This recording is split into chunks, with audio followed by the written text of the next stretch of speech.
রাজধানীর ব্যস্ত সড়কে প্রতিদিনের যাতায়াত নারীদের জন্য কম ঝুঁকিপূর্ণ ও স্বস্তিদায়ক করতে নতুন করে মাঠে নেমেছে বিআরটিসির মহিলা বাস সার্ভিস।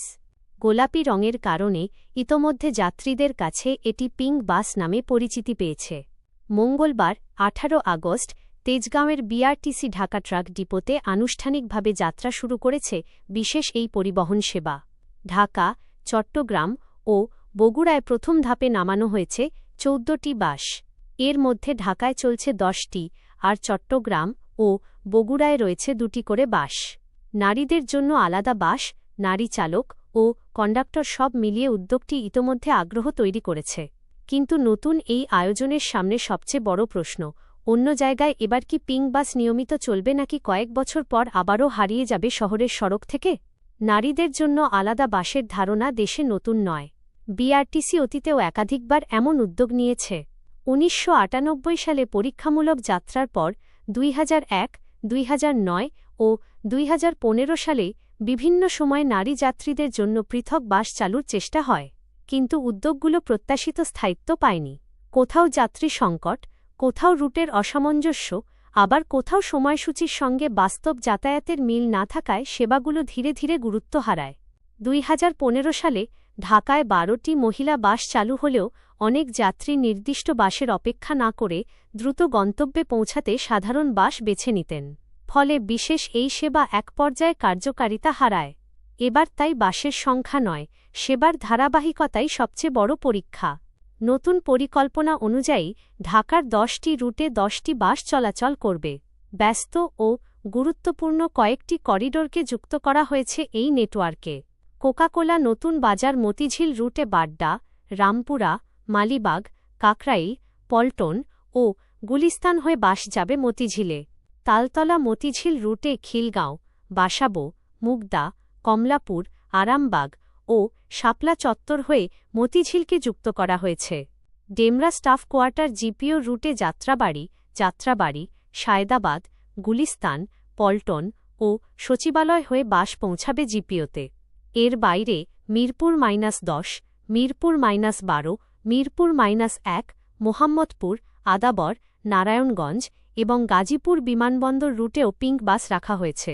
অর্থাৎ কর্মজীবী ও শিক্ষার্থীদের যাতায়াতের গুরুত্বপূর্ণ কয়েকটি এলাকাকে নতুন ব্যবস্থার আওতায় আনার চেষ্টা করা হয়েছে। ঢাকার ক্ষেত্রে আলাদা কোনো নতুন ভাড়া নির্ধারণ করা হয়নি। সরকার অনুমোদিত গণপরিবহন ভাড়ার হার অনুযায়ী পিঙ্ক বাসে ভাড়া নেওয়া হবে। বাস ও কাউন্টারে ভাড়ার তালিকা দৃশ্যমান রাখার ব্যবস্থাও করা হয়েছে। চট্টগ্রামে দূরত্ব অনুযায়ী ভাড়া 10 থেকে 68 টাকা নির্ধারণ করা হয়েছে।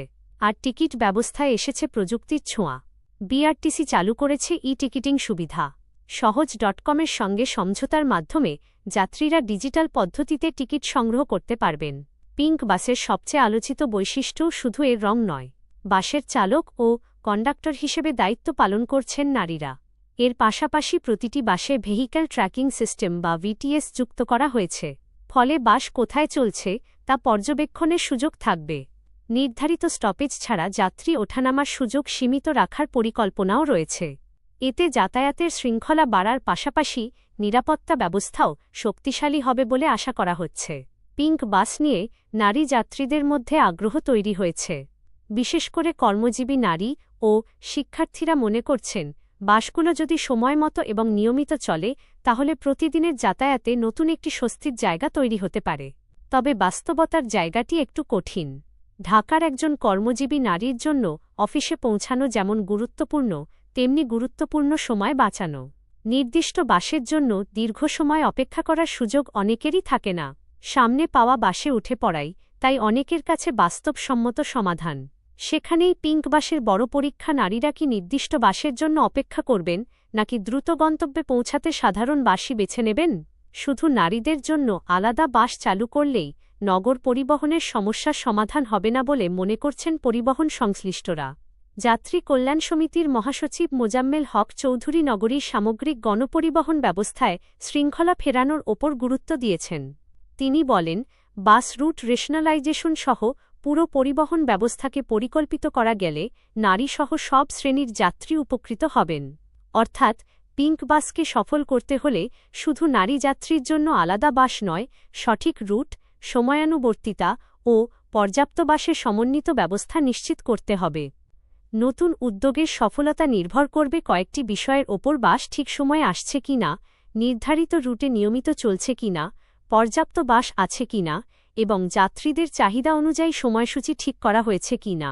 বাস কম হলে অপেক্ষার সময় বাড়বে। সময়সূচি অনিয়মিত হলে যাত্রীরা বিকল্প পরিবহনে চলে যাবেন।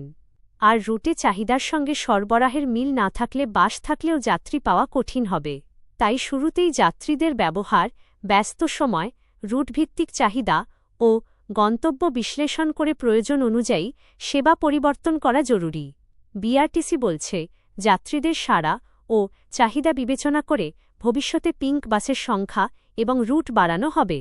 এতে সফলতা এলে শুধু নারী যাত্রীদের জন্য নিরাপদ যাতায়াতের বিকল্প বাড়বে না, পরিবহন খাতে নারী চালক ও কন্ডাক্টরদের অংশগ্রহণও বাড়বে। সবশেষে বলা যায়, পিঙ্ক বাসের সামনে সুযোগ যেমন বড়, পরীক্ষাও তেমন কঠিন। আগের উদ্যোগগুলোর ব্যর্থতা থেকে শিক্ষা নিয়ে যদি এবার সময় মেনে বাস চালানো, চাহিদাভিত্তিক রুট নির্ধারণ, পর্যাপ্ত বাস এবং প্রযুক্তি নির্ভর নজরদারি নিশ্চিত করা যায়, তাহলে এই সেবানগর পরিবহনে স্থায়ী জায়গা করে নিতে পারে। আর তা না হলে গোলাপি রঙে নতুন করে সাজানো এই উদ্যোগও একসময় ঢাকার সড়কে হারিয়ে যাওয়া আগের মহিলা বাসগুলোর তালিকায় যুক্ত হতে পারে।